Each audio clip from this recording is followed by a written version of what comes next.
महाराज के आश्रम में हुआ, तो इस तरीके की कोई भी व्यवस्था जब बड़ी बन जाएगी तो क्या इस तरीके से उसमें? नहीं, ऐसा नहीं होता है। संचालक कैसा है, ऐसा नहीं है। मेन मुझे ये देखना है कि मेरे द्वारा क्या कार्य हो रहा है, बस।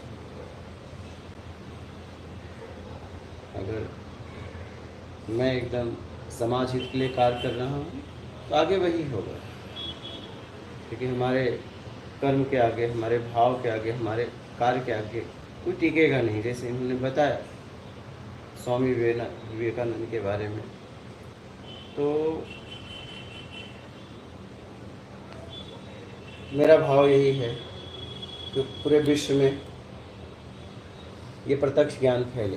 पूरे विश्व में सब आ गए ना, तो कहीं न कहीं उनका भाव तो काम कर रहा है, उनकी ऊर्जा तो काम कर रही है।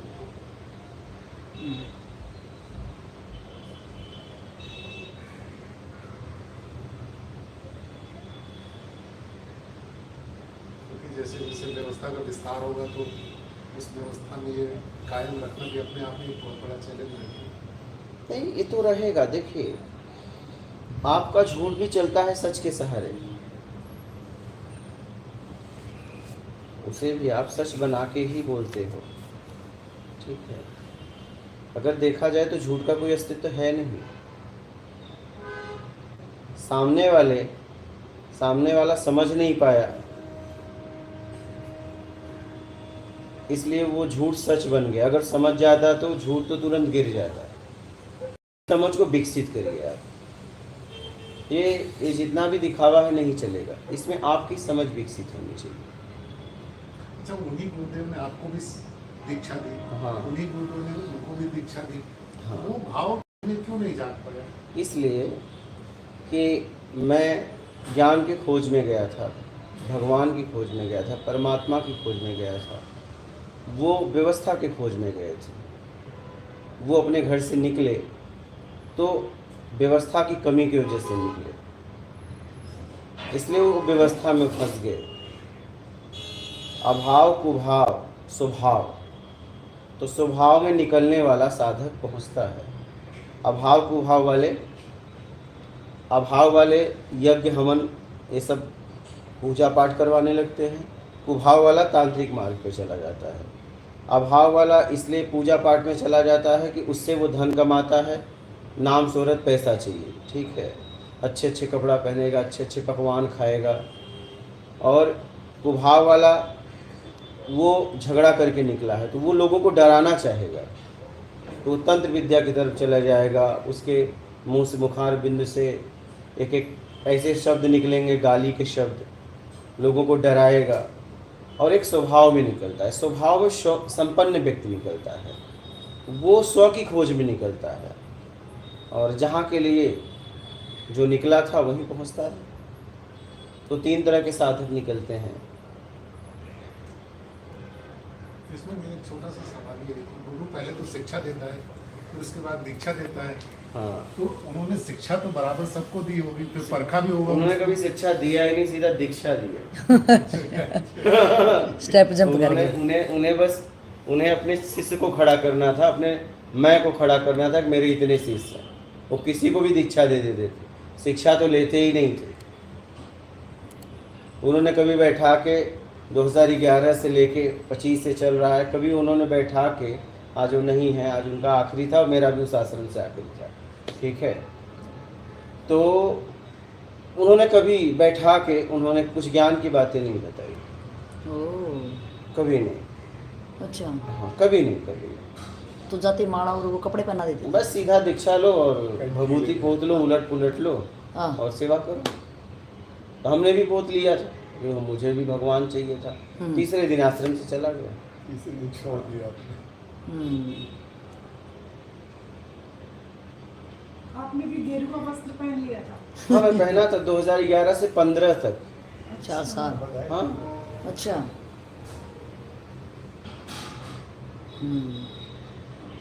फिर क्या करा उन कपड़ों को? फिर उतार दिया प्रणाम करके,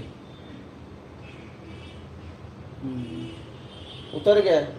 उतार भी नहीं दिया, काम हो गया। कपड़ा क्या है, काम क्या हो गया था मतलब? समझ में आ गया था ये कपड़ा किस लिए पहनते हैं। तो पता चला कि बस इसकी व्यवस्था के लिए कपड़ा पहना जाता है, पेट के लिए, बस इससे ज़्यादा कुछ नहीं है। हम्म, ये कपड़ा पहनने से आपको, जितने लोग इस कपड़े से जुड़े हुए हैं समूह, वो समूह आपको इज्जत देगा, व्यवस्था देगा, बस। हम्म, फिर समझना है तो पढ़ना पड़ेगा ना। बिल्कुल सही। हाँ, बिल्कुल सही। तो मैं तो समझने के लिए निकला था, तो मुझे तो कुछ भी पहनना हो, हम्म, मुझे क्या फ़र्क पड़ता है।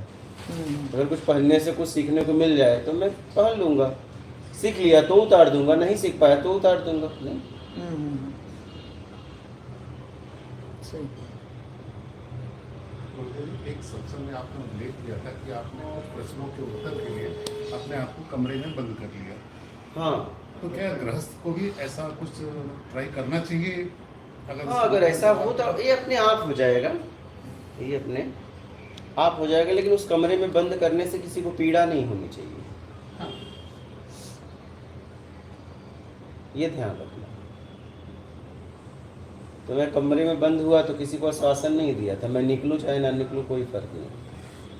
पता चला कि मैं कमरे में चला जाऊं और मैंने किसी से वादा किया है, वो पीड़ा में है, तो फिर कमरे में जाना आपका कोई मतलब नहीं। एक भी आदमी आपका इंतज़ार नहीं करना चाहिए, तब कमरे में जाने का मतलब होगा। तो मेरा एक भी व्यक्ति इंतजार नहीं करता था। आप अपने प्रश्नों के उत्तर पाने के लिए अपने को कमरे में बंद किए थे। हाँ, मैंने अपने साथ उत्तर पाने के लिए कुछ भी कर सकता हूँ। अगर मुझे पता चल जाता था कि इससे उत्तर मिल जाएंगे, कर देता था। कम से कम इतना तो पता लग ही जाता था कि नहीं मिला, ये भी तो उत्तर है, ये भी तो उत्तर है ना। ये करने से ये हो जाएगा, मैंने किया नहीं हुआ, तो ये भी तो उत्तर है कि नहीं हुआ, तो मैं वहां से निकल गया ना। बट इसके लिए पहले हमारे अंदर प्रश्न होने चाहिए कि मैं इस प्रश्न को लेके, संकल्प लेके कमरे में जा रहा हूँ। एकदम। क्या वो संकल्प जब हम कमरे में घुसेंगे तो क्या होता रहेगा उसके आंसर? हाँ, मान लीजिए हम कोई प्रश्न लेके एक प्रयास करते हैं, तो क्या उस प्रश्न के उत्तर तरह तरह के उत्तर आने शुरू हो जाते हैं या क्या? रिक्स लेके देखिए, रिक्स लीजिए कुछ। नहीं तो हम कैसे समझेंगे कि यही उत्तर, क्योंकि विचार है अलग अलग तरीके के इतना तो उत्तर आए। समझ जाएंगे कि नहीं है, कुछ तो समझेंगे। इतना तो समझ में आ जाएगा कि समझने की क्षमता नहीं है, कुछ तो होगा, कुछ तो होगा। या तो समझ जाएंगे या नहीं समझेंगे, या उत्तर मिल जाएगा या नहीं मिलेगा, या अपनी क्षमता है कि नहीं है या कुछ नहीं है, कुछ तो होगा। पहले तो क्षमता ही डेवलप करनी पड़ेगी, क्योंकि एकांत में बैठना ही बहुत हाँ, मुश्किल का काम है। जैसा आपने बताया कि इतना आसान भी नहीं है एकांत में बैठना।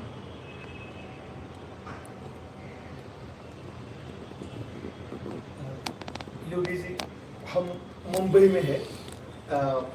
मुंबई को माया नगरी बोला जाता है।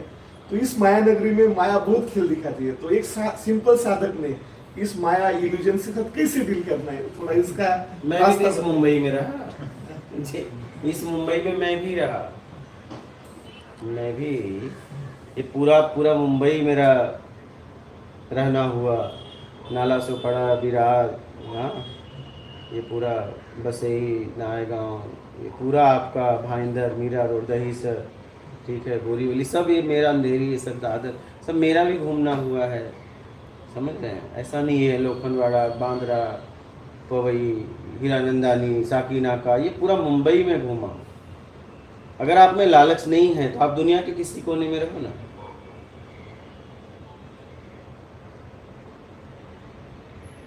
लेकिन जो आनंद आपकी कुटिया में है, ऐसी कुटिया मैंने तो नहीं देखी कहीं आज तक। तो मैं पूरा 12 साल घूमा, तो इसके बाद मैंने निर्माण किया, पूरे लोगों के सिस्टम को देखते हुए, सारी व्यवस्था देखते हुए मैं एक प्रेम की नगरी बनाना चाहता था, तो वो मैंने बनाया वहाँ पे। उसको मैंने रोम रोम से सींचा है।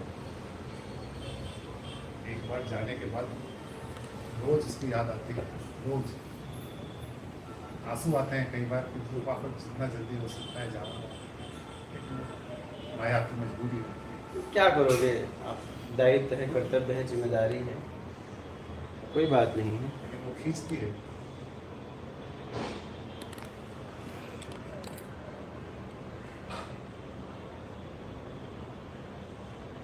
उस कुटिया में प्रेम है।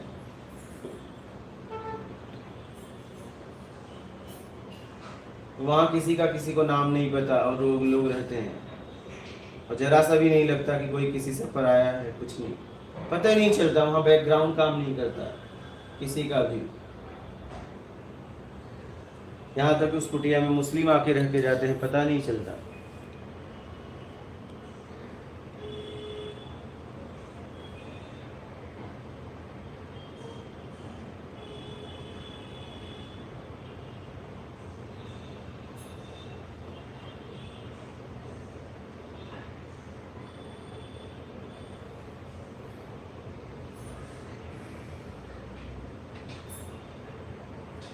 अपने आप में वो दिव्य सामरस्य है। हाँ, मैं बहुत सोच समझ के बनाया हूँ, अभी की पीढ़ी के लिए, आने वाली पीढ़ी के लिए। और वहाँ पे मैंने बोला भी है 100 कमरे बनाएंगे। और सब चल रहा है कि बस जाते जाते जितना है दे के जाएं समाज के लोगों को, जितना हो सके कर दें।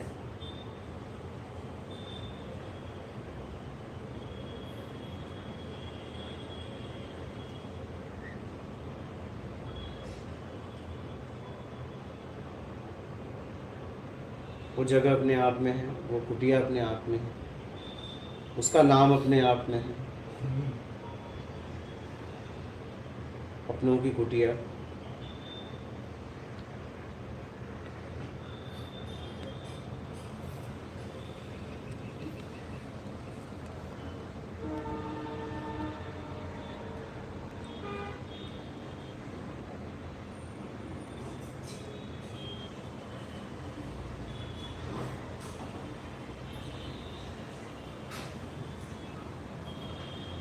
बोलिए, कुछ कहना है तो। चलो प्रभु नाइट ड्यूटी में आज उनको लेके आई हूँ। हाँ, किसको? अच्छा, इनको। आप भी कुछ कहना चाहेंगे? नहीं। हाँ, ठीक है, अपना ख्याल रखना बेटा। चाची,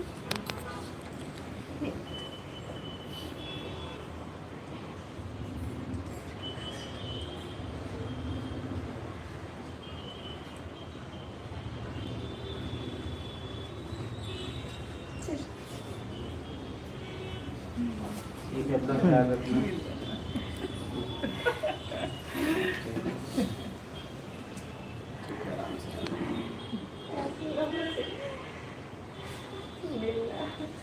अलग ही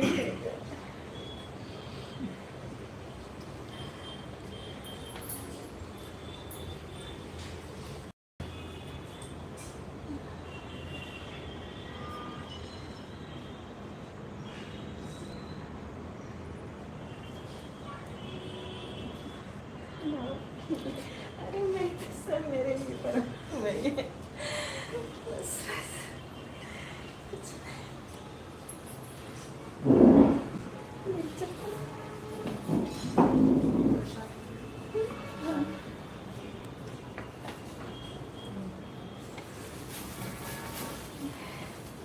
प्रसाद सभी हाँ जी, हाँ जी।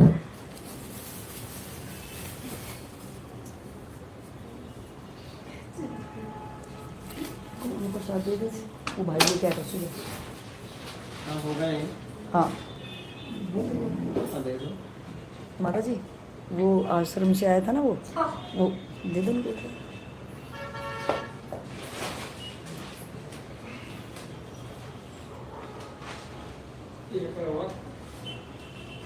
कुछ दे दो, सेब इनमें से सेब निकाल के दे दो।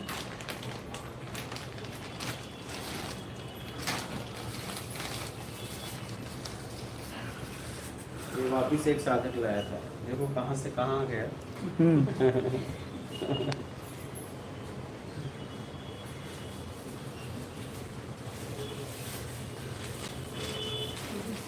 देखो हमारे हरियाणा वालों ने यहाँ भी नहीं छोड़ा आपको ना।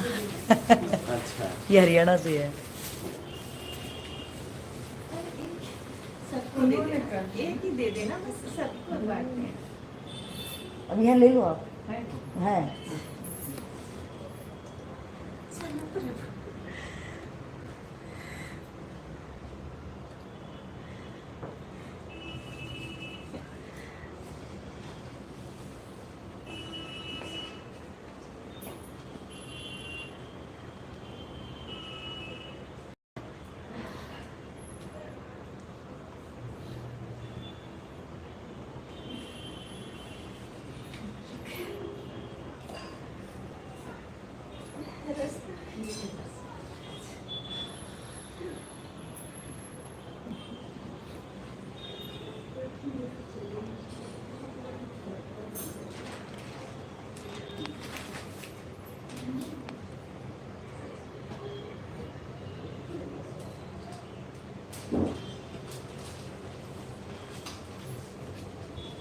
आपका कहाँ से आना हुआ? नवी मुंबई अच्छा, कोपर खेलने।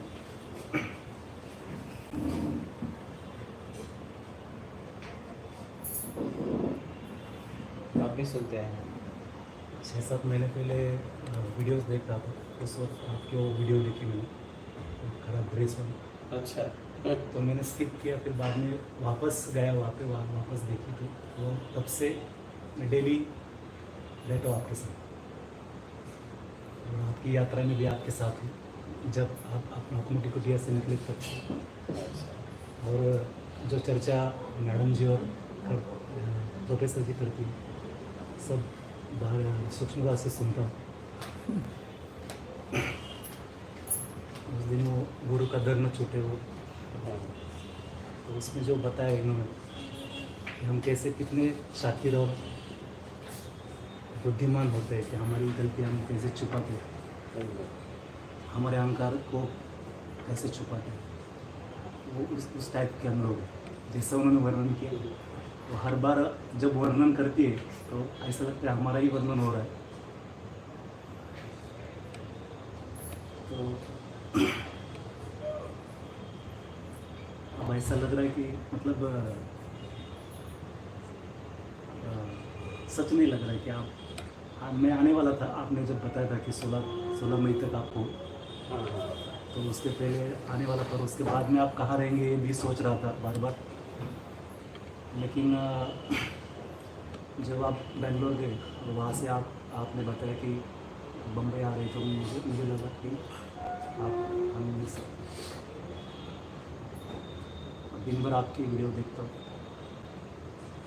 और हर बार वही वीडियो बार बार देखने के बाद हर बार नया सीखता हूँ। जैसे आज दोपहर में सत्संग आपका लाइव बंद था, तो उस वक्त एक वीडियो देखा कि प्रकृति गुरु है, प्रकृति।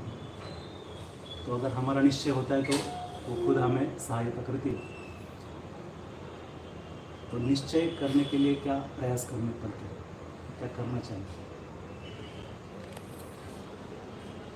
बस देखना यह है कि अगर हम कुछ निश्चय कर रहे हैं, संकल्प ले रहे हैं, तो इस संकल्प में किसी को दबाव तो नहीं है,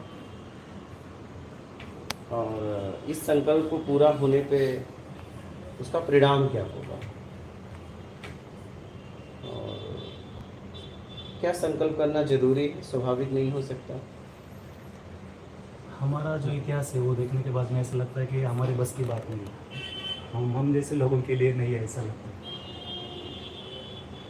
अध्यात्म आप ही लोगों के लिए है, पहुँचे हैं उनके लिए थोड़ी नहीं। बिल्कुल।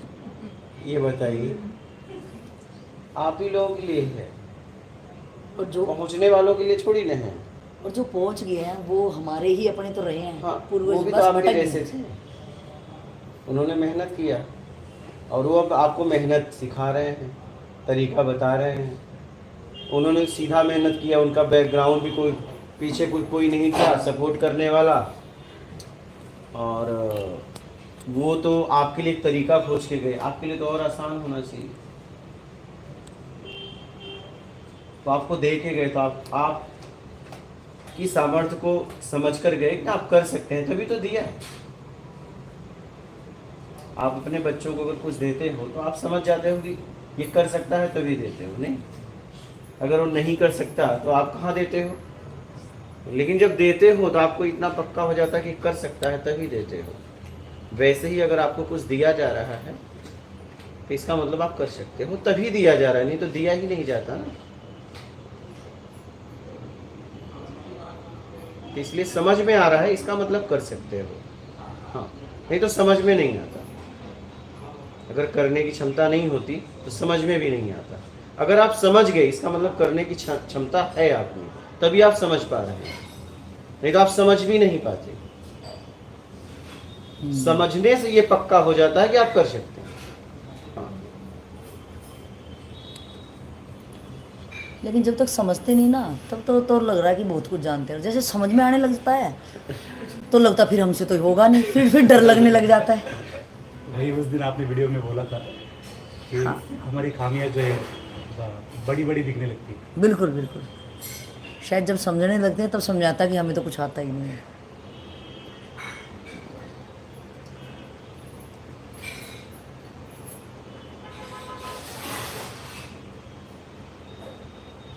कर सकते हैं बहुत आसानी से, समझ गए तो कर सकते हैं,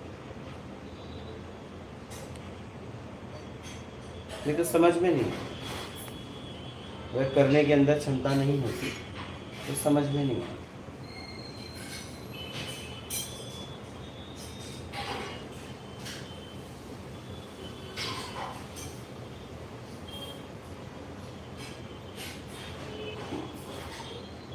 इसलिए कर सकते हैं, करिए, उन शब्दों में जीना चालू करिए। बड़ा आसान है, बहुत आसान है। हाँ बहुत आसान है। अरे इससे बड़ा काम हम आप अब देखिए, आप देखिए, मैं आपको बताता हूँ कि आप लोग प्रत्यक्ष देख रहे हैं, आप भी देख रहे हैं, आप भी कुटिया में गए हैं। हम बिना, मैं अपना काम कर रहा हूँ, बिना किसी से सहयोग मांगे कर्ज ले लेता हूँ, सहयोग नहीं मांगता। अगर सामने से दिया तो भी बोलता हूँ ईमानदारी का होगा, देना नहीं मत देना। और आप लोगों ने देखा कि अपने आप हो जा रहा है ना। सही। मैंने आपसे कहा कि प्रत्यक्ष ज्ञान विश्व में फैलेगा।